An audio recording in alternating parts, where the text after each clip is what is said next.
नमस्कार, स्वागत सत्कार, बेहद आभार दोस्तों। मैं आपका तो लोकपाल सिंह फिलहाल मौजूद हूँ एक लाइब्रेरी के अंदर। जैसा कि आप लाइव तस्वीरों के माध्यम से देख पा रहे हैं, यहाँ ये इधर आ जाओ। जो तीन युवक देख पा रहे हैं, तीनों के तीनों इसी लाइब्रेरी में पढ़े और आज ऐसे मुकाम पर पहुंच गए हैं जहां सभी हिम्मत हार चुके थे। खास करके इन दो युवाओं की बात करें तो, क्योंकि एक तरफ कोरोना का समय आया, उसके बाद मोदी सरकार ने सारी नौकरियों को खत्म कर दिया, जिसके बाद इन दोनों युवाओं ने हार नहीं मानी। क्योंकि एक तरफ युवा हार मान करके निराश हो गया और ये लगातार अपनी मेहनत करते रहे और आज इसी मेहनत का नतीजा है जो आज ये आर्मी में सेलेक्ट हुए हैं। भैया अपने एक बार परिचय दीजिए, नाम क्या है? नाम राहुल। जिस तरह से आपने मेहनत की, आपके अगर युवाओं की बात करें समय की, काफी युवा सोच चुके हैं कि भैया हमें नौकरी करनी नहीं है, 4 साल की नौकरी है, तो उन्हें क्या संदेश देना चाहोगे? उन्हें मैं ये संदेश देना चाहता हूँ कि ऐसा कुछ नहीं है कि वो 4 साल की है, वो उसमें 25% वो कोटा भी है उसमें परमानेंट होने का, जिससे आप अपनी शारीरिक मेहनत करो और मानसिक मेहनत करो। उसमें होता है उसमें टेस्ट, जिससे परमानेंट हो सकता है। उसमें कोई 4 साल नहीं है, अपनी मेहनत के ऊपर है। लगातार अभी हमारे साथ में एक शिक्षक मौजूद हैं जो कि आर्मी से ही रिटायर्ड हैं। इन्होंने भी एक ऐसे युवाओं को जो अपना योगदान दिया है युवाओं के लिए, उनसे बात करते हैं। भैया नाम बताइए। मनमोहन सिंह। जिस तरह से आप सेना से रिटायर हुए, उसके बाद आपने एक जिम्मा उठाया कि कुछ युवाओं के लिए मिसाल पैदा की जाए। हाँ, मैंने सेना से रिटायर होकर आरएस की तैयारी की, 5 साल खूब बढ़िया प्रयास किया, कुछ सफलताएं हासिल भी की। जो चाहते थे वो अभी तक नहीं मिल पाया है, फिर भी हमारे सतत प्रयास हैं उस चीज़ में। मैं अपने युवाओं से अनुरोध करूंगा कि वो कभी भी अपनी तैयारी मध्य में न छोड़ें। किसी भी कारण से यदि छोड़ भी देते हैं तो दोबारा से तैयारी करें, और जब तक सफलता न मिले तब तक थके नहीं। धन्यवाद। आजकल सोशल मीडिया पर काफी तरह की वीडियो हैं, कुछ अश्लीलता भी चलाई जा रही हैं और कुछ पढ़ाई से संबंध भी है, लेकिन युवाओं का ध्यान जो है पढ़ाई से संबंध में भटक जाता है और अश्लीलता की तरफ ज्यादा जा रहा है। जैसा कि उम्र का तगादा होता है कि हर युवा उम्र के हिसाब से टीनेज में खासकर देखते हैं कि अश्लीलता की चीजों की ओर, हमारी प्राकृतिक नेचर होता है व्यक्ति का कि उम्र के हिसाब से वो अश्लीलता की तरफ जाता है, परंतु आदमी की जो मैच्योरिटी है, परिपक्वता है, वो उसे उससे रोक सकती है। यदि हमें अपने आप को अपनी परिपक्वता को दिखाते हुए हम उन चीजों से अलग होके और हम सिर्फ और सिर्फ केवल अपने लक्ष्य की ओर ध्यान रखें, तो उन चीजों से दूर हो जाएंगे और केवल मोबाइल पे भी हम उन्हीं चीजों को पढ़ेंगे जो हमारी पढ़ाई के लिए काम में आएंगे।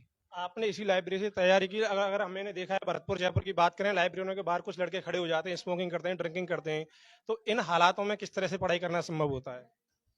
इस हालातों में आपको अपने अंदर एक फिल्टर लगाना पड़ेगा। एक तरह से कहते हैं ना, हम लोग चश्मा पहनते हैं, तो हमें उन्हीं चीजों को देखना है जो हमारे काम की हैं। अब कोई सिगरेट पी रहा है, दारू पी रहा है, या फिर कुछ युवा वर्ग के लड़के लड़कियां ऐसो आराम कर रहे हैं, उन चीजों को यदि आप देख के और उनसे प्रोत्साहित होंगे तो हम भी गलत रास्ते पर चले जाएंगे। और यदि हम उन चीजों को नकार के अपनी पढ़ाई पे केंद्रित रहेंगे तो हम अपने लक्ष्य को हासिल कर लेंगे। अभी हमारे साथ में मौजूद हैं वरिष्ठ चिकित्सा अधिकारी डॉक्टर जितेंद्र सिंह जी। डॉक्टर साहब, स्वागत है आपका। Thank you. जिस तरह से इन बच्चों ने करके दिखाया है, एक तरफ युवा हार चुका था कि भैया नौकरी तो खत्म हो ही गई, क्यों ना कुछ रोजगार देखा जाए। हाँ, एक्चुअली मैं इसीलिए आया हूँ कि ये बच्चे हमारे गांव के हैं और इनका सिलेक्शन हुआ है। तो इन लोगों से बाकी जो बच्चे हैं, बाकी जो युवा वर्ग है और बाकी जो गांव में बच्चे हैं, उनको भी अपने सतत प्रयास करने चाहिए जब तक उनको सफलता ना मिले। इसका अपना भाई खड़ा है बॉबी, जो पहले से रिटायर्ड फौजी हैं और अभी उन्होंने दोबारा से आरएएस की तैयारी करी।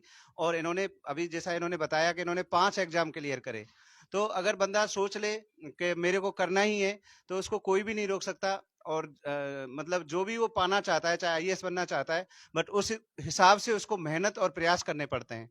तो मैं यही कहना चाहूंगा सबको कि अपना पहले लक्ष्य निर्धारित करें और उस लक्ष्य को पाने के लिए ज्यादा से ज्यादा मेहनत करें। जितनी रिक्वायरमेंट है उतनी मेहनत करें और कभी हार नहीं माने जब तक कि वो अपने लक्ष्य को प्राप्त ना कर लें। आपने सुना होगा शिक्षा के क्षेत्र में डॉक्टर बलवीर सिंह जी, जो कि आज हमारे साथ मौजूद हैं और इसी गांव के ही हैं, इसी मिट्टी में पले बड़े। आज इनकी उम्र इतनी हो चुकी है कि इन्होंने, जो आप देख पा रहे हैं, लाइब्रेरी का पूरा मैनेजमेंट इनके ही एक शिष्य द्वारा किया गया है। गुरुजी, स्वागत है आपका। आपने देखा होगा, लगातार कहते हैं कि भैया स्कूलों में तो एक से एक बच्चा आता है, कुछ बच्चे तो ऐसे भी आते हैं जो अध्यापकों को धमकी देते हैं। इन हालातों में ऐसे बच्चे पैदा किए जो गांव का नाम रोशन कर रहे हैं। इस बारे में तो मैं यही कहना चाह रहा हूँ, बच्चे तो सब तरह के होते हैं, इनमें अलग अलग क्वालिटियाँ होती हैं क्लास के अंदर। तो जो होनहार बच्चे होते हैं वो अपने आप अपनी सक्सेस करते हैं। सफलता का प्रमुख कारण है अनुशासन बच्चों में, और जिन बच्चों में अनुशासन होता है, अपने पूर्वज या गुरुजियों का सत्कार करते हैं, वो अपनी पूरी जिंदगी में असफल नहीं होते। तो मैं इसीलिए इन बच्चों से कहता हूँ कि आप आगे बढ़िए। और एक बात और, अभी मैं सुन रहा था आपने एक प्रश्न किया था अग्निवीर से, तो क्योंकि मैं जाट जाति को बिलोंग करता हूं, इसलिए मैं आपके माध्यम से कहना चाहता हूं सरकार को कि हमारे जाटों के लिए तो एक ही नौकरी है और ये फोर्स की नौकरी है, हम ऊंची नौकरियों में नहीं जाते। तो क्यों न मोदी सरकार इस अग्निवीर को खत्म करके परमानेंट जो पेंशन की नौकरी है उसको देने का प्रयास करे।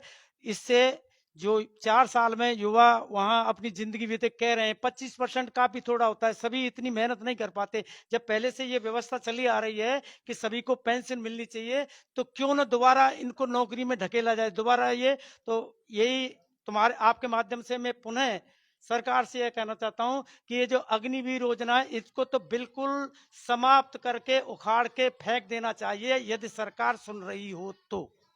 एक गुरुजी बच्चों के लिए क्या खास संदेश दो, क्योंकि आर्मी में देखने को मिलता है लगातार कुछ, अगर बात करें नवयुवाओं की भी, कुछ बात करें नवयुवाओं की कि नौकरी लगने की देर नहीं होती है, ड्रिंक की आदत सबसे पहले पड़ती है। हाँ, ये मैंने ये अभी भाषण, स्वागत भाषण में ये कहा था कि लगातार अब की जो नई पीढ़ी आ रही है उसमें अनुशासन की कमी, और इसी अनुशासन की कमी के अंदर अंदर ये परिणाम आ रहे हैं कि बच्चे जो हैं ड्रग्स या नशीली उसकी ओर जो है अग्रसर हो जा रहे हैं। तो मैं समाज में इनके जो गार्जियंस हैं उनको भी यही हिदायत देना चाहता हूं कि वो अपने बच्चों की ये तलाश रखें कि बच्चे जो हैं कहाँ जा रहे हैं, कहाँ बैठ रहे हैं, कौन सी संगत कर रहे हैं। इन बच्चों से भी मैं ये कह रहा हूं कि आप अच्छी से अच्छी संगत कीजिए और भविष्य में कभी भी ये जो नशीले पदार्थ हैं इनकी ओर आकर्षित नहीं हो, जब भी आपका जीवन आगे की ओर जो है सफल होगा, नहीं तो आप असफल होंगे। अभी हमारे साथ में इन बच्चों को फिजिकल ट्रेनिंग देने वाले फौज से ही रिटायर्ड हैं। नाम बताइए सर अपना। सूबेदार राजन सिंह। आपने बच्चों को किस तरह से ट्रेनिंग दी? मैंने रोज, मेरे पास ये 4 बजे आते थे और इनको डेली अदगा 10 किलोमीटर दौड़ाता था। 10 किलोमीटर दौड़ा के फिर इसके साथ ही इनको कम से 1 घंटा इनकी अदगा में एक्सरसाइज कराता था। तो मोदी सरकार की जो अग्निवीर योजना शुरू हुई उसके बाद काफी युवा तो अपने घर बैठ गए कि भैया नौकरी करके क्या करेंगे, 4 साल की नौकरी है। लेकिन युवाओं ने हिम्मत नहीं हारी, क्योंकि कोरोना लग गया, उसके बाद नौकरियां एक साथ खत्म करना। जो ये अग्निवीर योजना है हमारे बच्चों के लिए ये बहुत खराब है, क्योंकि सबसे बड़ी बात तो है मैं जो आर्मी में जो बिलोंग करता हूँ, आर्मर कोर से बिलोंग करता हूँ। आर्मर कोर में फिजिकल की जो ट्रेनिंग होती है 6 महीने की होती है। इसके बाद tank training, B vehicle training, इसके बाद ऑपरेटिव ट्रेनिंग। इसके लिए कम से कम हमारे को साल चाहिए, और वो 6 महीना में सब कुछ खत्म होती है। जो फौज की जो नींव है वो बिल्कुल खत्म हो गई है। अभी सेना भर्ती की तैयारी कर रहे युवाओं के लिए अपना कोई मैसेज दीजिए। युवाओं के लिए अभी आपने घोषणा की कि निःशुल्क परामर्श देंगे।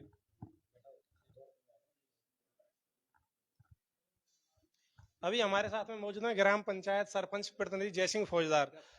भैया, जिस तरह से युवाओं ने गांव का नाम रोशन किया है, क्योंकि एक तरफ युवा हार चुका था, खेती बाड़ी करने लग गया है, इनको क्या संदेश दो, क्या कहना चाहोगे इनके भविष्य के बारे में? इनके भविष्य के बारे में यही कहना चाहूंगा कि कभी भी बच्चों को निरंतरता, जो लगातार प्रयास हैं, जो तैयारी है, वो नहीं छोड़नी चाहिए।